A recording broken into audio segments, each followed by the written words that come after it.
Welcome, everyone. Welcome to the regular meeting of the Minneapolis Planning Commission for February 10th, 2025. I'm Chris Meyer, the chair of the Planning Commission. At this time, I'll ask the clerk to call the roll to verify quorum. Councilmember Baxley. Here. Campbell is absent. Chowdhury is absent.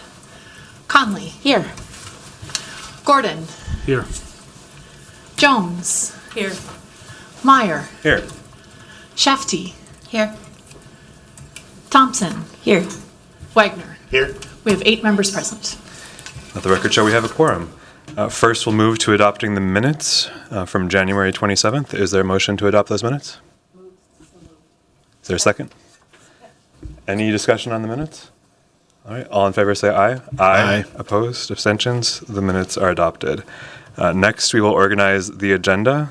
The staff is recommending that items 4 and 6 be on consent and that we discuss item 5.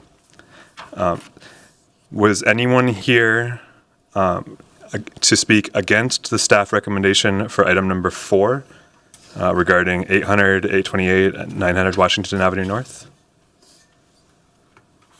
All right. Not seeing anyone.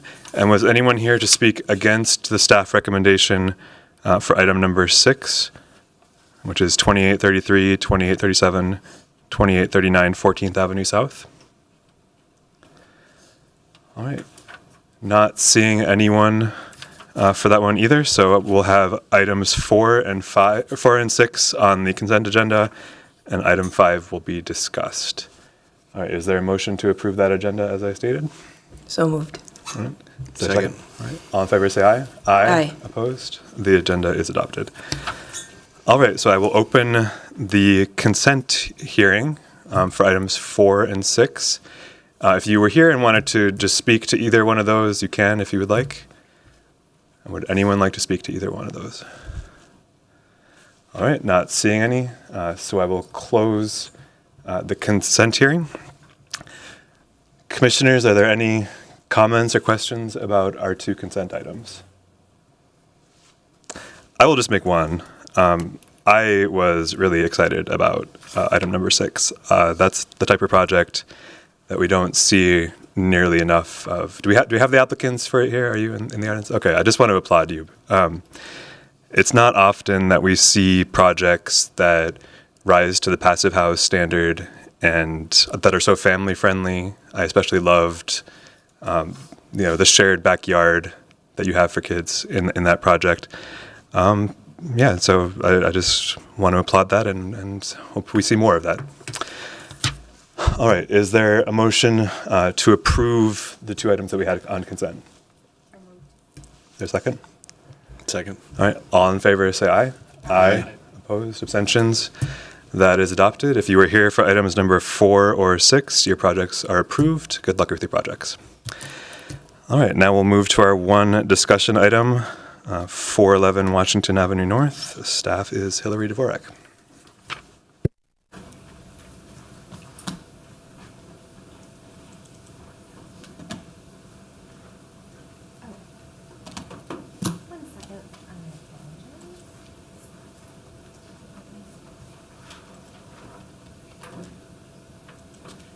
One second, I'm sorry.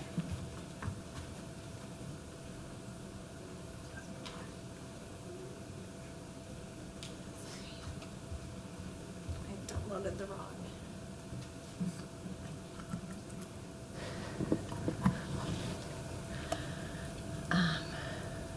Maybe I didn't. Okay, well, we're going to just go with it. How about that? That will be easier, I think, than trying to start here.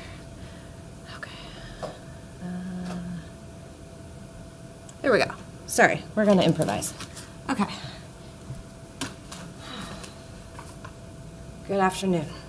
My name is Hillary Dvorak. I'm a principal planner in land use design and preservation. I am here for item number 5 on the agenda tonight. This is an application for the Steelman Exchange Building located at 411 Washington Avenue North and 241 Fifth Avenue North. This is specifically for J.P. Morgan sign. There are 2 applications before you, a conditional use permit to locate the sign up near the top of the building, and a variance to allow a sign on a non-primary building wall. As you can see, the site is occupied by two buildings. This building here where it says Orange Theory Fitness, which is not the name of the building, and then this building here where it says Calibrio. These two buildings sit on one property. They are connected via a skyway at an upper level of the building. There is a public alley that runs to just about that skyway that is public and serves a different property, a separate property here on the corner of Washington and Fifth, and it also serves the two buildings that make up the project site before you. So the building on the corner is, this is a self-service storage facility for reference in the report. That is the use on the corner. The applicant is proposing to install a sign on the Steelman Exchange Building, which is the 241 North Fifth Avenue. This is the 411 Washington. There's no signage going onto, or we're not talking about any signage on this building. We're talking about a new sign on this building. And this E01 mark is where that proposed sign would be located. The proposed sign would be made up of individual letters. There's an image of the sign on the building. Rendered image of the sign on the building, I should say. It's not up. The proposed sign would be made of individual letters attached to a raceway permanently affixed to the building. The sign would be 17 feet long by 3.5 feet tall with an overall size of 59.5 square feet. The overall height of the building from grade would be 236 feet. To allow a sign at the top of the building, a conditional use permit is required. We are recommending approval of the conditional use permit. They do need a variance to allow a sign on a non-primary building wall. And the zoning code defines a primary building wall as a building wall that faces a public street. So while this is Washington Avenue, and this wall, yes, does face Washington Avenue, it is not a primary building wall for signage purposes because there is another property owned by a different owner in front of it. So I just want to be clear that this is not a primary building wall, even though this building, and it is, two buildings on one lot, has frontage. It does not make this elevation of this building a primary building wall. So therefore, they need the variance. There are currently 4 signs on the building. There are 3 signs on the Fifth Avenue side, and then there's a Calibrio sign located at the top of the building here, which they did receive historic variances. That is a primary building wall because it does face 3rd Street North. The applicants have said that when the JP Morgan sign goes up, the Calibrio sign will come down. We are recommending approval of the conditional use permit, but we are not recommending approval of the variance, which is what we will be discussing this evening. Challenges do not exist in complying with the ordinance because of circumstances unique to the property. This site has frontage, or this building, I should say, the Steelman Exchange building itself has frontage on 2 streets, 5th Avenue North and North 3rd Street. The proposed sign could be placed on one of those 2 elevations and keep it on a primary building wall. As the applicant had noted, there is a wall sign located near the top of the building facing 3rd Street, which will be removed. Additional signage could be added to either that primary building wall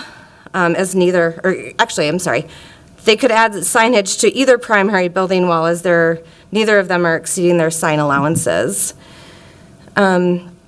So we are not recommending approval of the variance. The applicant is not proposing to use the property in a reasonable manner that would be in keeping with the spirit and intent of the ordinance or the comprehensive plan.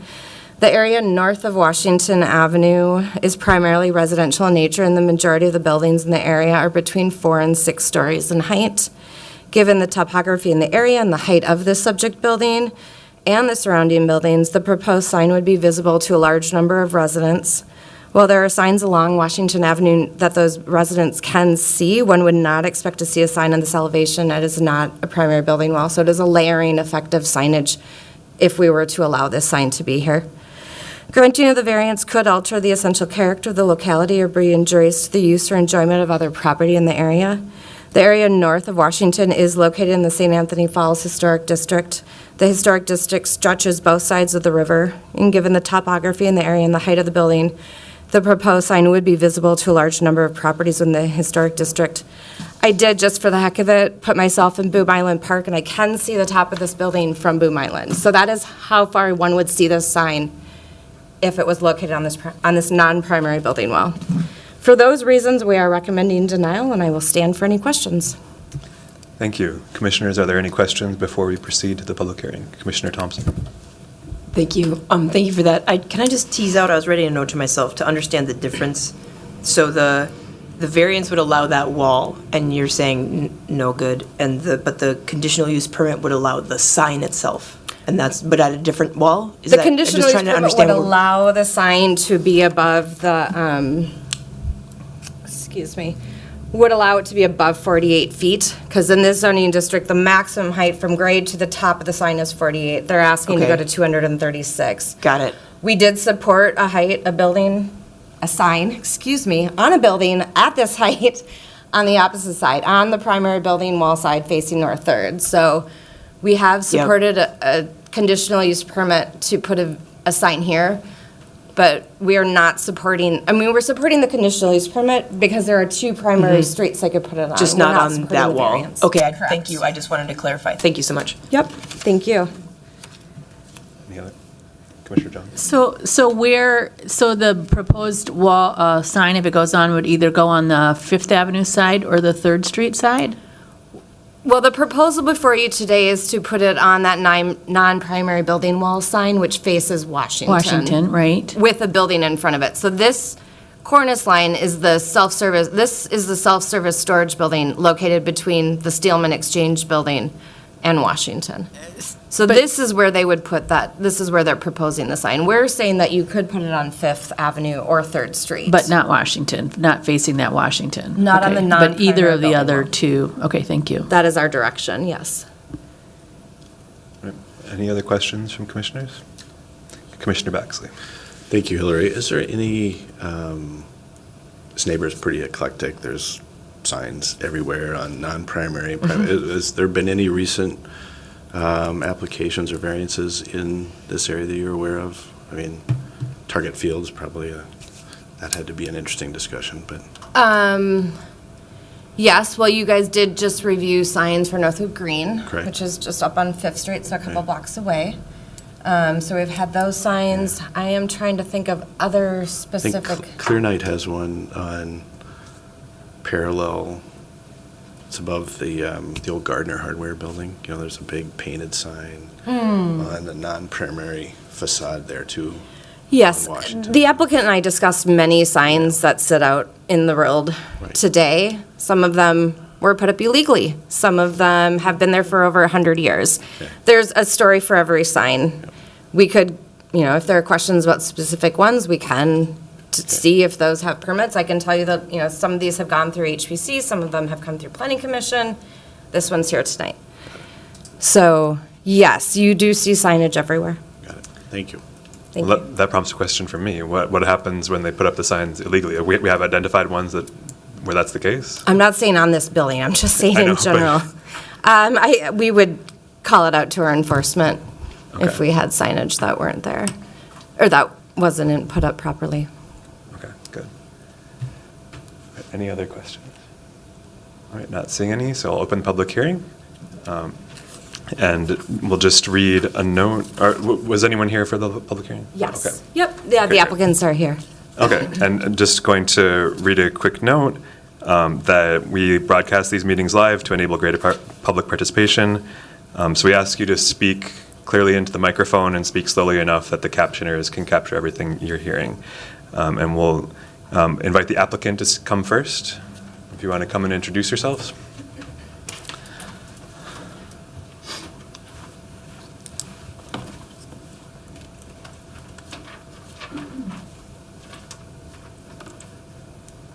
I'll let Trevor get that out, but hi there. I'm Kirsten Schilling. I am with JLL, the property manager for the Steelman Exchange and 411 Washington buildings. And I'm Trevor Butkowitz. I am the project manager for the installation of the signage for SDDI signs. So I'm here on behalf of our tenant, JP Morgan, who is requesting the sign to be put on that non-primary building wall. Can I just do that? Never mind. So as you'll see, and as Hillary noted, the Steel and Exchange building is part of one parcel with the 411 Washington building. So the two, they do share the same parcel, which means that they do share that frontage of Washington Avenue. The Steel and Exchange building is made up of 6 stories of parking ramp and 7 stories of office. The building currently is 66% leased in the office with 75,000 square feet left to lease. So why signage facing Washington Avenue? Our tenant, JP Morgan, sees this as a directional for their clients that will be parking in our executive parking area. To get to our executive parking area, you do have to go in that alley between the Steelman Exchange building and the 411 building. Because of that, we do see this signage on this building as directional. It is also great exposure on Washington Avenue. So yeah, we're gonna go over some of the same stuff Hillary went through, but yeah, here's another view of the rendering of the proposed signage. Pretty standard materials here: aluminum, acrylic, white acrylic faces. Again, the signage would be mounted to a raceway that would be painted to match the brick of the building. The total square footage of this sign would be 59.5 square feet.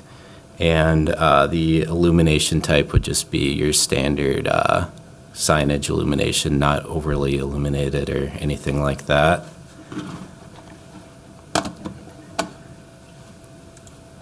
Here's an additional view of the proposed location for the signage heading down southeast on Washington Avenue. You'll see the red line up at the top of the building.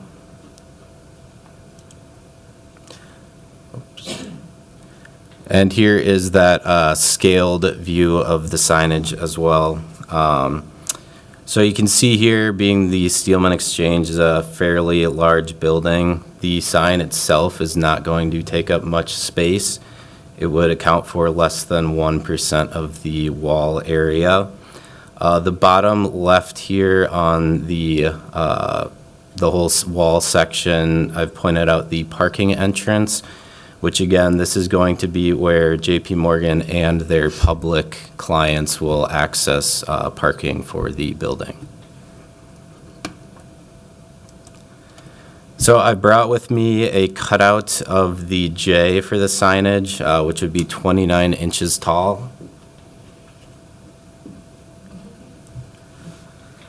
And here you'll see a picture I took today. This is from 110 yards away, and the closest residential building to the sign is 160 yards.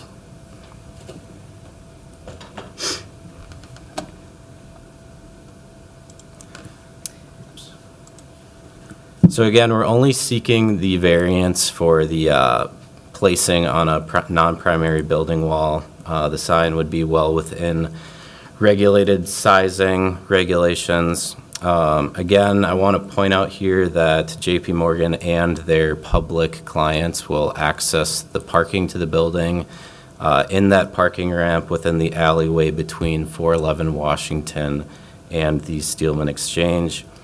Yeah, the sign will be well within those sizing regulations, with the CUP being needed.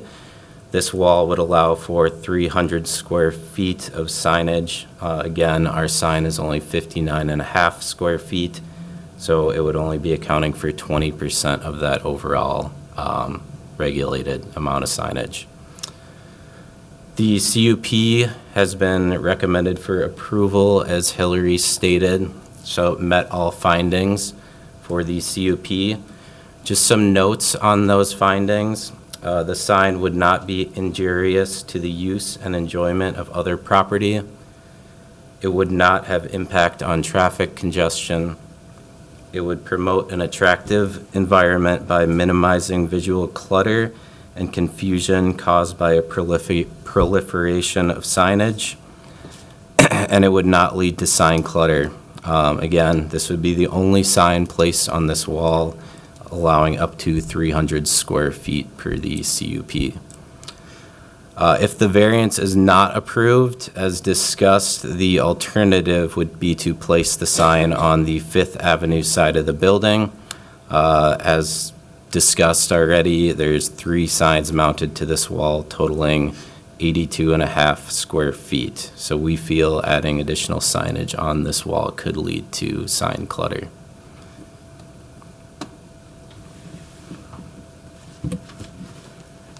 And then just some other signs in the area that are on non-primary building walls. The Duffy Loft signage is not, you'll see here, you can see that from Washington Avenue. It's not on a primary wall.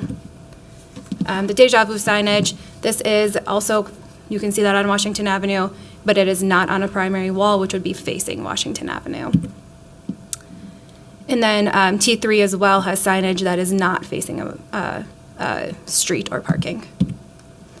Some other things to note is that you guys, I did bring our letter from the North Loop Association. They are in favor of placing the sign on the non-primary building wall. So we do have their approval. And then one other thing to note, as I mentioned, we do have 75,000 square feet left to lease. So that will require another sign on our building. As Trevor mentioned, placing this JP Morgan sign on the Fifth Avenue side would cause clutter. And then as tenants come in, even more. So, any questions we can answer? All right. Commissioners, questions for the applicant? Commissioner Thompson? Thank you. I'm going to guess the answer is no, but do you happen to have a picture of the wall with the signs that are already on it, or no? I did not bring that with. It's not no. a big deal. I just figured, I was curious what the clutter would look like. I also was just wondering, you said 66% of your building is leased, is that correct? How much of your building is leased by JP Morgan? Would you So, yep, so roughly they'll be estimate? taking 30,000 square feet, Okay, and the building itself is 220,000 square okay, feet. all right. There was one more question I was going to ask, and now I can't find it in my scribbles, so thank you so much, I just won't ask it. Commissioner Shefty? One of the questions that I had in one of the letters from the residents was how reflective the sign may be. Could you speak to its reflectiveness and how that may impact? Yeah, I mean, that's kind of, it's just going to be standard illumination type, just, typical signage, white LEDs. I don't have like the amount of lumens this would have or anything like that, but I mean, again, you can see here, like with this letter up on the top of a 13-story building, gets pretty thin down there even, and the picture I took and put on the slide, I don't think it's going to cause any, excessive brightness or anything like that in someone's window. Yeah, to add to that as well, as Hillary mentioned, the apartments around there are 4 to 6 stories tall. Our building is 13 stories tall, and so this sign is at the top of that building. So really the odds of that going into somebody's apartment are very slim. To clarify, my question was around reflectiveness of the sun and then how that beams back into the homes that it may impact. Yeah, I guess, I'm sorry, I'm having a tough time on this, like, reflectiveness, what? Are you talking on an average day what the sun beams into their apartment? I'm not sure. How reflective is the sign going to be when the sun is beaming on it? Oh. And then it's reflecting sun and Sure. shining light into the homes. Yeah, I think that would be a non-issue. Again, kind of what Kirsten said, the highest, like, level of residential building would be 6 stories. So, I mean, this is going to be another 5 stories above that. So I don't know, I just can't really see how the sun would kind of reflect down. Yeah, I'm sorry, I might not be answering, yeah. My name is Sean Souter, and I'm the owner of SDDI. The letters that will go up there, they'll have more of a matte type finish on the face. And I would assume the windows on that building would be more reflective than the letters. Plus, the stroke width of these letters are pretty thin. J.P. Morgan's font is a really thin font. And that J and the P are the biggest letters. The other ones are a lot smaller. So their surface area is even going to be less. So you don't have like a big window to reflect something across the street, or let's say they were closer. Let's say they were 50 yards away. I think the windows would be worse than the sign, quite honestly, from when it's off. If they were 50, yards away, I would say, yeah, they're going to see that light coming from that sign. But they are 160 feet or yards away, so they're pretty far away. The stroke width, it's going to be more of a blur on the building from that distance than anything else, because of the stroke width of letters. It's kind of unique to what they do, but a lot of companies have these real thin fonts today.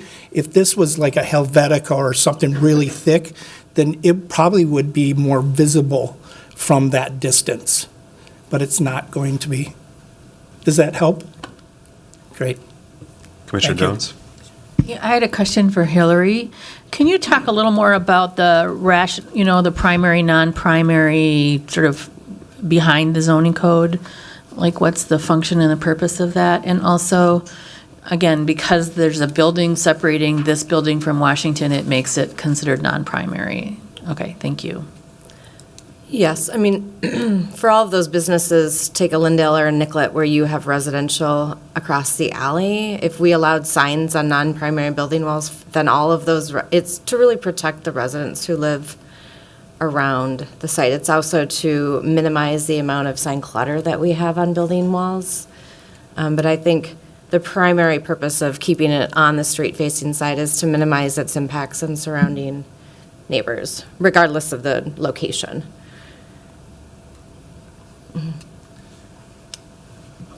Commissioner I have a Baxter? quick follow-up with Hillary. So the nuance around the fact that this is a building that has a frontage on Washington, it's connected with a skyway and another part of, like, how do you guys think about, it's still a primary facade because of the massing, or is it because it's set back from Washington? Just talk a little bit about how you guys are reading that, please.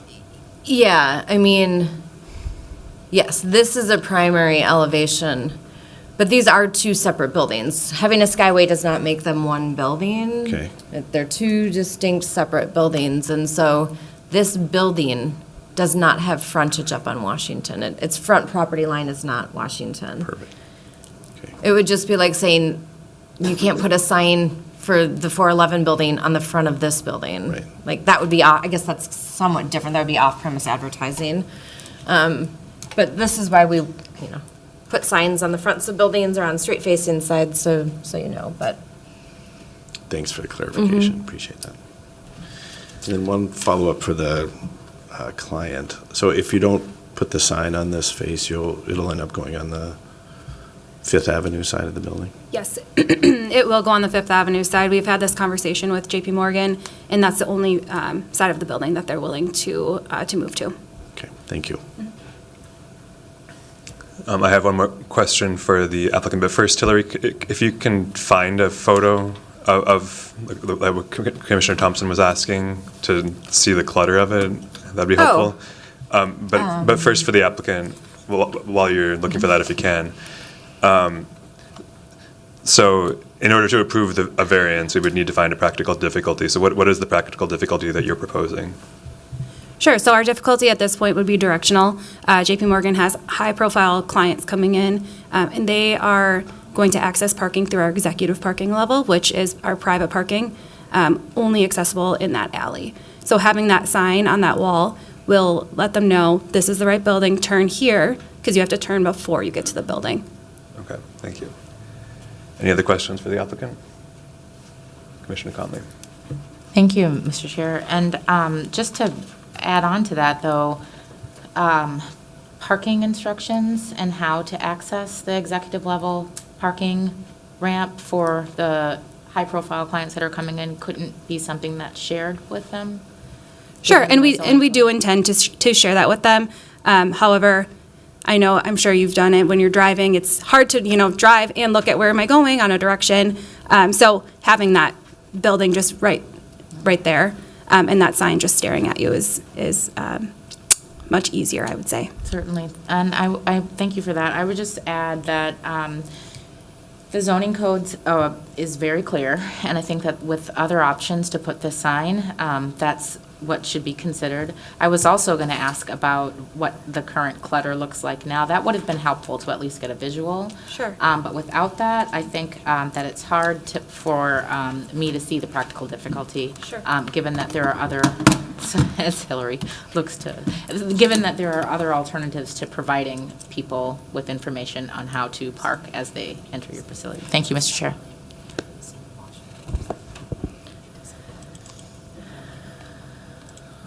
Any other questions while Hillary is pulling up that image? Yeah, and as you'll notice too, the building wall facing Fifth Avenue gets much less traffic than the Washington Avenue side does. So obviously, as an added bonus for JP Morgan, they want that visual on Washington Avenue. You guys are testing me today. Okay. And I don't know that it's gonna be, loop metal. Yeah, we're gonna just pull up 411. I would say that in staff's opinion, this building does not have sign clutter. There's very little signage. This is the 411 building for those who, this is the building that the Steelman Exchange is connected to. Here is the self-service storage building. Oh, good, the building's here. Sometimes when you turn the corner, the building is under construction. And This is an old image, excuse me. Sorry. This is an old image. There was a canopy, a metal canopy. It's actually in your packets on page, well, I don't know what page. It's the last drawing image where there is a metal awning, a very simple metal awning that says Steelman Exchange in this bay. Where the 241 signage is here, there is now a wall sign in this location, and there's a table in the packet that tells you how big these signs are that relate to that. That is a multi-tenant sign, so I'm assuming that there will be a JP Morgan sign on that. There is a Calibrio building here. This was part of the original building signage that went in, and then there is a projecting sign up in this location for a new tenant. And I don't know, I think the parking sign is gone now, and there's a new projecting sign here. So this, let me go down, as long as I don't pull up the construction site. And it's page 21 in your packets, if anyone wants to take a Thank look you. at the drawings. Thank you. So in all honesty, there isn't a lot of signage on this building that leads to sign clutter. I think it's, it is up to you. So that's the site. Somewhat, yes, on page 21 shows a canopy exchange. And the history that is put into the staff report in that table up on page 2 or 3 goes through the history of the site and signage that has been approved and whatnot. So that's the project. Great. Thank you. Any other questions for the applicant before we proceed with the rest of the public hearing? Mr. Shefty. So to be clear, there will be additional wayfinding signage around other areas of the building in addition to the one that is at the top of the building. Is that correct? All right, so I believe you're referring to the one that's on the Fifth Avenue side? I'm referring to any other signage or wayfinding that's accessible or visible aside from the one that we're discussing at the top So of the not, building. not on the exterior of the building, there will be on the interior.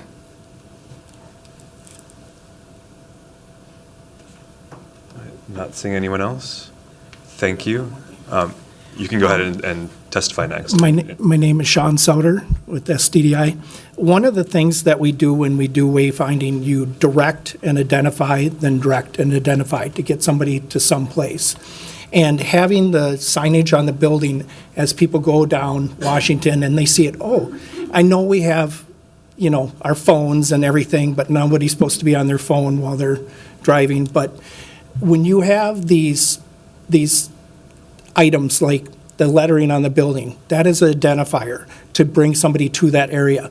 And yes, there'll be probably a small directional to direct clients down that alley, which is, as you can see from that picture, is very tiny. So there'll be another identifier there to direct them somewhere else. So when we do hospitals and colleges and things like that, a lot of times having those visuals for people that are, frantic or confused, these are simple ways to get them to where they are. So the one on the building is going to direct them probably to the corner of 5th and Washington. Oh, that's that building over there. Now they go down 5th and Washington, and then they say, oh, there's JP Morgan's parking to the left. They would follow that directional sign now to the parking ramp. Then there's probably going to be some type of call button or something there to say push to enter or something like that. So that's kind of how we think when we try to get people to buildings. Now we got to get them back out too. There it's going to be easier for them to fall out and come back out. It's different for the interior and larger campuses. But if that helps you with kind of the mentality of getting them to that area in that process.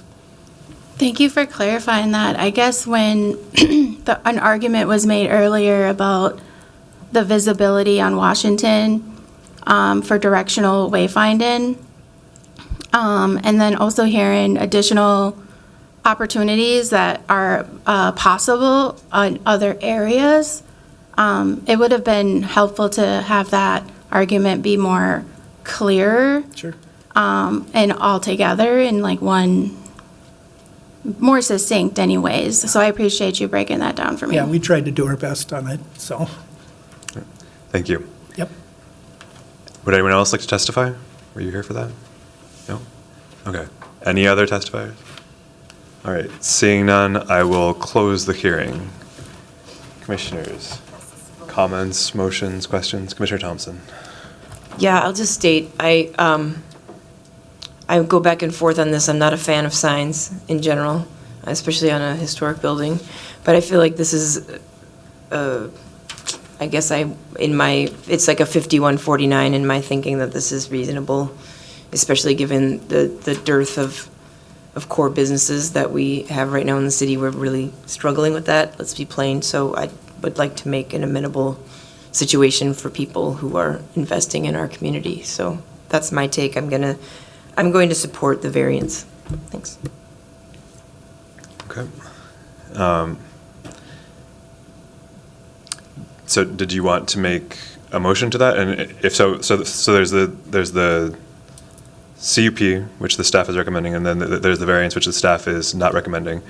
If we want to approve the variance, then we'd have to have a practical difficulty finding. I suppose I was just thinking that it would be a thing to see if other people have had questions Sure. or comments, but I would be happy to go down that road later on. Just thought I'd open that up to the general idea. Sure. So I'll say where I'm at and see where other commissioners at and see if we can try to find consensus toward a motion. So my thoughts, the letter from the North Loop neighborhood is impactful to me.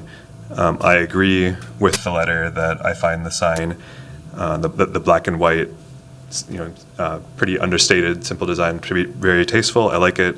So I'm very happy to support the CUP as staff recommended. For the variance, I'm not persuaded by the parking direction as a justification for that variance when it's so high on the building. So I wouldn't use that as a practical difficulty.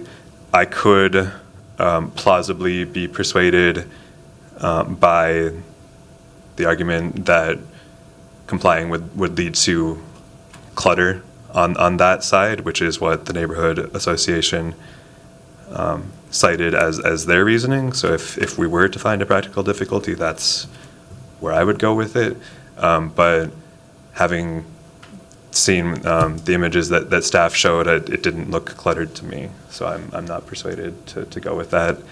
as a practical difficulty. So where I'm at is to support the staff recommendation to approve the CUP and deny the variance. Other commissioners, Commissioner Conley. Thank you, Mr. Chair. I think I'm there too. This picture really kind of sealed it for me. It doesn't look cluttered at all. And I think that with some creative design for signage on this side of the street, it could easily, folks could easily see that it's a J.P. Morgan space and could find their way to their parking spot. So we are tasked with finding that practical difficulty for a variance. And I'm just not seeing that there is one that exists, given that there are two other sides to the building, and the side that we're looking at right now. I think just a little bit of creativity and design could make a sign stand out there, and in fact, working with clients to get them turning down the right street would be helpful as well. So no, we don't want people looking down while they're driving, but that information ahead of time is certainly helpful. I think that for this one, for B, the variance to the non-primary wall building, I think that we should stick with the zoning code on that one, so that's where I am. Thank you.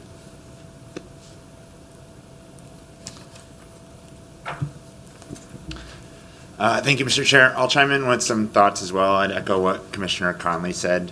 I don't think the Planning Commission's role here is to be the arbiter of where signs are and are not allowed. That's what the zoning code is for, and I think the zoning code is effective in that role. I'm also not persuaded by the practical difficulty that was presented. Like the Chair Meyer said, we need to have findings in order to approve a variance, and I don't see convincing findings here. So I'm not sure if others have thoughts, but I'm happy to make a motion if we're ready as well. Sure. I'll make a motion to uphold staff findings on both item A and item B. Okay. I don't know if I did that correctly, but that's the motion.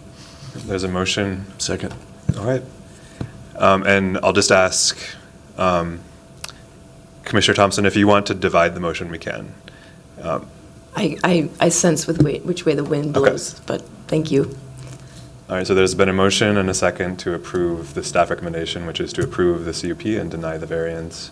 Is there any further discussion on that motion? All right. Commissioner Shefty? All voiced or not? Sorry, I just saw yours. Okay. All right. Not seeing any, so I'll ask the clerk to call the roll on the motion. Commissioner Baxley. Aye. Aye. Campbell is absent. Chowdhury is absent. Conley. Aye. Gordon. Aye. Jones. Aye. Shefty. Aye. Thompson. Aye. Wagner. Aye. Meyer. Aye. We have 8 ayes and 0 nays. That motion is adopted, and that concludes our business for the evening. But before we leave, I want to introduce our new commissioner, Commissioner Gordon. Would you like to introduce yourself? Sure. I'm Michael Gordon. Nice to meet all of you. For those I haven't met in person, I'd like to say hi after the meeting. I live in South Minneapolis, close to Matt's Bar, Powderhorn Park, so that's where I'm at. I'm an architect. I've been working in the field for about 14, 15 years. I started my own practice about a year ago, and do a variety of different things. So, yeah, thanks a lot. Happy to be here and looking forward to working with all of you. Great, So, welcome. Thank you. All right, our next meeting, we will not have committee of the whole this Thursday. Our next planning commission will be Monday, February 24th. And I also want to announce that the committee of the whole after that, on the 27th, we're going to hold a listening session about the information that we had in the annual report. You know, I commented on that last week or last meeting. So the idea that I have there is just want to hear from the builders about what it is that is stopping them from building. Kimberly, you're looking. Is this correct that we're planning on that? No. Okay, sorry. I thought we had No. that on the. We were not planning on holding a listening session for Oh, the sorry, public I at misread that your email meeting. then. So you just have it on the agenda then? Correct. It would be Okay. it would be a discussion based on your request to present some information from staff, but it is not intended to be a listening session. Okay. Do you have, like, is there a concern about having a listening session, or? I will say it's not something that the Planning Commission typically does with Committee of the Whole. I don't think the room has space for it. We don't have another room available at that time. Okay. So logistically, yes, I think there are some concerns about approaching it that way. Okay. Well, maybe scratch that then. I thought we had established that by email, but I may have misunderstood that. All right, so we'll have that issue on the discussion for the 27th and may or may not have a listening session about it. But regardless, I've received a lot of emails since my comments at the last meeting and continue to invite other builders to give me feedback about that. All right, are there any other announcements from staff or commissioners? All right. Yes, just one note that at our next meeting, I put this in the email you received today, but we will take nominations for our executive committee positions at our next meeting. So that is our president, vice president, and secretary positions. Those are currently filled by Commissioner Meyer as president, Commissioner Campbell as vice president, and Commissioner Baxley as secretary. So bring those nominations and then we vote at the following meeting. All right.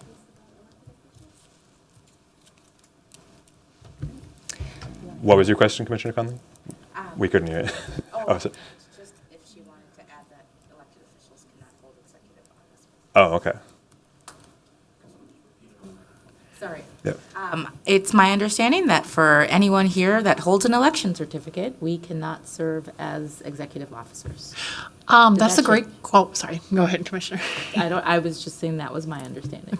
I don't recall offhand, I'd have to review the bylaws and check in with Casey Carl, the city clerk and team, but we will find an answer so that we can move forward appropriately. Thank you for bringing it up.